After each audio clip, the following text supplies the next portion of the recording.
Hey you guys, it's Peter, and welcome to my channel, Peterisms, where I tell stories of my life and just little things that I have learned as I have grown into the person that I am today. And it's getting late tonight. It is currently 6:47 p.m. and I just made, actually, my first cup of coffee for the day. So I'm gonna, hold on just a second. This is my LL Bean and Peanuts winter collaboration cup that I bought, and I love it so much. It's like a metal cup and it keeps my coffee warm and I love it. So anyway, I was just kind of settling down for the evening, getting my videos done, and I thought it's time to read some meditations and kind of get calm and serene for the evening. So I went and I grabbed the two Melody Beatty books. I have no idea what the meditations for today say, but yesterday I read the meditations from the 17th. So if I go in here and the meditations for today aren't ones that I want to read, then I'll just read the ones from yesterday. So let's get in here. So that means we have 4 meditations to pick from today. Are you ready? All right. So let's go in here and see. The Language of Letting Go, the Melody Beatty, it's the sister book to Codependent No More, and I love this book so much. Let's see. December 19th, what does it say? I can't believe it's the 19th already. It seems crazy. It seems like this year has just flown by. Okay, so the 19th is work roles, and the 18th is staying open to our feelings. And I'm going to read about our feelings because I think I just would like to talk about our feelings today, you know? Okay, so staying open to our feelings. Many of us have gotten so good at following the don't feel rule that we can try to talk ourselves out of having feelings, even in recovery. If I was really working a good program, I wouldn't feel angry. I don't get angry. I'm a Christian. I forgive and forget. I'm not angry. I'm affirming that I'm happy. These are all statements, some of them quite clever, that indicate we're operating under the don't feel rule again. Part of working a good program means acknowledging and dealing with our feelings. We strive to accept and deal with our anger so it doesn't harden into resentments. We don't use recovery as an excuse to shut down our emotions. Yes, we are striving for forgiveness, but we still want to feel, listen to, and stay with our feelings until it is time to release them appropriately. Our higher power created the emotional part of ourselves. God is not telling us to not feel. It's our dysfunctional systems. We also need to be careful how we use affirmations. Discounting our emotions won't make feelings go away. If we're angry, it's okay to have that feeling. That's part of how we get and stay healthy. Today I will refuse to accept shame from others or myself for feeling my feelings. What a fantastic meditation. And I knew that there was a reason why I wanted to read this meditation today. You know, it's interesting because especially in talking about recovery, but I think this meditation specifically is one that doesn't have to just apply to people that are in recovery. I mean, it's just about feeling your feelings, right? And but in recovery, I think it's interesting, you know, that there was much of my life that I thought, you know, like if you're sober and you're supposed to be happy and you're supposed to be grateful, and so, you know, it's kind of like the system that works in your head. It's like you can never allow yourself to feel angry, because if you start feeling angry, then it's like that's counterproductive to gratitude, right? And, you know, my best friend, she always talks about living out loud and telling her truth and telling on herself. And what she means by that is telling other people what's really going on with her, you know? The idea of living out loud means saying, hey, listen, I'm not doing okay. You know, I'm really sad right now, or I'm really angry right now, or I'm really struggling, you know? Telling on myself is telling what my true feelings are. It's talking to people that I trust and saying, like I said, I'm not doing okay. I'm not feeling well, you know? There was a period when I came back into the rooms of recovery. I think most of you know by now that there were 4 years that I hadn't gone to meetings, and I had no spiritual foundation, and I had, you know, no emotional sobriety whatsoever, and I was really, really struggling. And I came back into the rooms of recovery, thank God. And if you guys don't know about that time, it was about 10 years ago, 10 or 11. I think this January will be about 11 years ago. And I was standing right there in the kitchen, and I was making a list, standing at the island, and I was like, at that time we had carpet, so I was like, vacuum carpet, do laundry, fold laundry, and I got to like the 4th thing on my list that I was making. It was just any other day. I don't know what it was about that day, you know, and it was just that day I like lost it and I broke down. And it was because for so long I was pushing down all these feelings and emotions that I had. My battery's gonna die. I can't believe that right as I get into this story, my battery's gonna die. Hold on just a second. Okay, I'm back. But anyway, it was because I was like pushing down these feelings, you know, and these emotions. I don't know that I really knew that at the time, but I just had this breakdown, you know, and it was like me just writing down these simple things that I had to get done that day. And I got to like the fourth thing on there. I don't even remember which one it was, but I like just lost it. And I just started bawling like uncontrollably. And I called my friend Tanya and I said, will you please take me to a meeting? And I don't know, you know, but for the grace of God, there was something in me that knew that that was where I needed to be. I don't know. And you know, for all of you out there, it could be different. It could be a therapy appointment. It could be church. It could be talking to an old friend. It could be, you know, anything, right? But for me that day, it was, I knew that I needed to be back in the rooms of recovery that I hadn't been in quite some time. So I called her because I was so afraid to go by myself. And I said, the shame of not having gone and just, you know, which is silly, you know, and I look at that in retrospect when I'm like so encouraging of people that come back. I'm like, God, I'm so happy that you made it back. And, you know, I'm so glad that you're here and whatever. And then I look at me at that time, you know, and I think, what were you ashamed of? You know, nobody met me with shame. Like when I came back into the rooms, like everybody was just really happy to see me and they were so encouraging of me. There was no shame, you know? And so I don't know why I felt that way, but I didn't want to go to a meeting by myself. And so I called Tanya and I said, would you please take me to a meeting? And she said, and I mean, I remember this like it was yesterday. She said, I've been praying for 4 years for you to ask me that. And so she picked me up and she took me to a meeting that night, you know? And so the thing was, I started going to meetings, and I've talked a lot about this, but I was going at that time to 2 meetings a day. I was going to a noon meeting and I was going to an 8 o'clock meeting. And I was doing that like 5 days a week. And then on Saturdays, I think I was going to like a 10 or 11 a.m. meeting. And then I was going to like an 8 p.m. meeting. Later, I started going to like a candlelight meeting. But then on Sundays, I went to like an 11 or 12 o'clock. It was like a donut meeting. And I can remember I would go to it and they had like donuts and stuff. And then Alex, and it was so huge that it would like split up into 2 meetings. And then Alex and I would come home and then Alex and I would go to brunch. And then I remember on Sunday night, I would go to, there was a speaker meeting that I went to where people shared their stories, you know? And so I was going to 14 meetings a week when I came back. But at first, I wasn't really sharing what was going on with me, you know?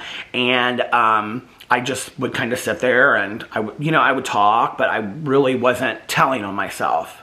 I wasn't living out loud. I wasn't telling my truth. You know, I wasn't really sharing what was really going on deep inside of me. And there was this woman that's now a very, very dear friend of mine. And she's actually the one that says to me, if nobody else has told you this today, I love you. And she would come up to me and she would say, how are you doing? Like after every meeting, she would say, how are you doing? And I'd say, oh, I'm good, I'm fine. And for those of you out there that know, there's like, you know, what's it, anagram or whatever that FINE stands for, effed up, insecure, neurotic, and emotional. There's also a lot of different ones that FINE stands for. But needless to say, FINE in recovery doesn't mean you're doing well. It means that you're just kind of like saying, I'm okay, but I'm not really doing okay. And then I was listening to this recovery lead online. Like I think I was listening to it online somewhere, or somebody gave me a CD of it or whatever. And it was this woman talking, and she was saying that every day, like I can't remember how this all happened, but anyway, basically that somebody asked her every single day, how are you doing? And she was like dying inside. Like she was like thinking about like taking her life. And finally one day she just broke down and she said, I'm not doing okay. And I was like, okay, the next time she asks me, my friend, next time she asks me, I'm gonna be honest. And I don't know how, it was like the next day or 2 days after or whatever, but I saw her and she was like, how are you doing today? And I looked at her and I just started crying and I said, I'm not doing okay today. You know? And I'm crying because I'm like so happy that I actually like opened up to somebody, because that was so scary for me, you know? That was like so terrifying to me to live out loud and share my feelings with somebody. And I think that, I don't know where I get that from. Like my parents, both of my parents, always taught me to feel my feelings. I was never taught to be ashamed of being angry or being sad, like I was never taught that. Both of my parents always were like, let's talk about whatever's going on with you, like, live your feelings and things like that. So it wasn't like I grew up with that. I don't know where I got that from, I do think that part of it for me is, and this is just me kind of trying to figure out my own life. But I think in like having been bullied so much, I learned quickly to not bring attention to myself. And if anybody else out there has been bullied for much of your life, what you realize is it's so much easier to just kind of fade into the background than bring attention to yourself. And so I would do anything to not bring attention to myself. And if that meant not get angry, not get upset, not get sad or whatever, I mean, people would say the most horrendous things to me, and I just... Okay, I mean, I was just like straight face, And I don't even really remember like much of it, like going home and like really like, I mean, on a few occasions being very upset about it. But I don't remember like, on a regular basis going home and being like super upset about it. I just don't, especially like in junior high and high school. I just like, I can just remember it was just like, I just took it in and I soaked it in and whatever. And so I had all of these feelings that I never talked about. And on that day that I, told my friend, and I can remember standing out there and talking to her. It was like underneath this gazebo outside of this meeting that I used to go to, and we stood out there and we talked forever. She said, Peter, you've got to start sharing what's going on with yourself in meetings and with your sponsor and stuff like that. She's like, there are people that die in the rooms of recovery because they're not honest with what's going on with them. And that was when I started coming into meetings and I started sharing and I started really grieving the loss of my mother, and I started getting angry and crying. I mean, I was so like, I would just be like, it was just like I couldn't shut my mouth, And it was so cathartic for me. And then I started vlogging a few years, after that. Like I started vlogging, I think this is my 6th year, so we're going to my 7th year. My first year of my vlog was like all these stories that I was telling of my mom, and like all of these memories of my mom. And if you go back and you watch that first year of my vlog, it's a lot of me crying and being very upset. And it was really a cathartic process for me.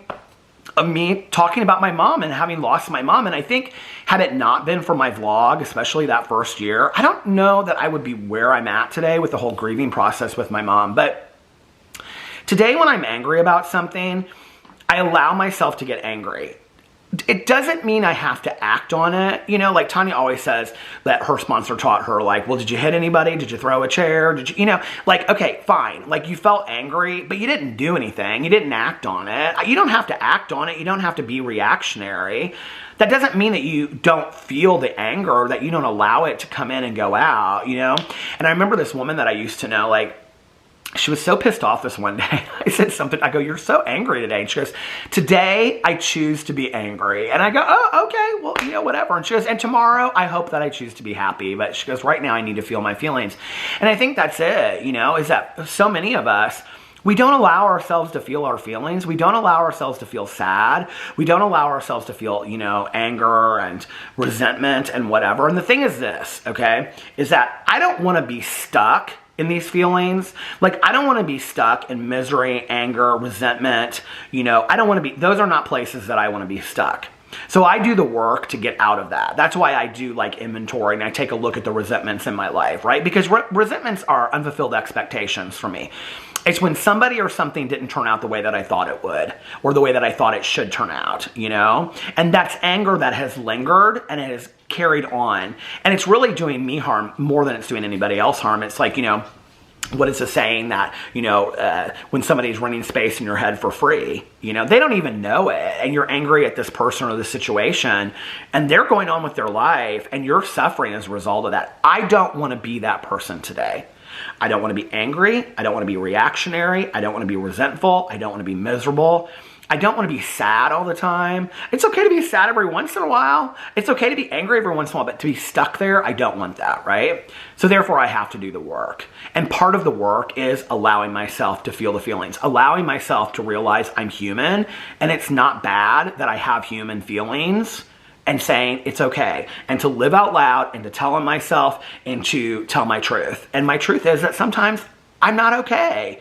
And the truth is that sometimes you're not okay.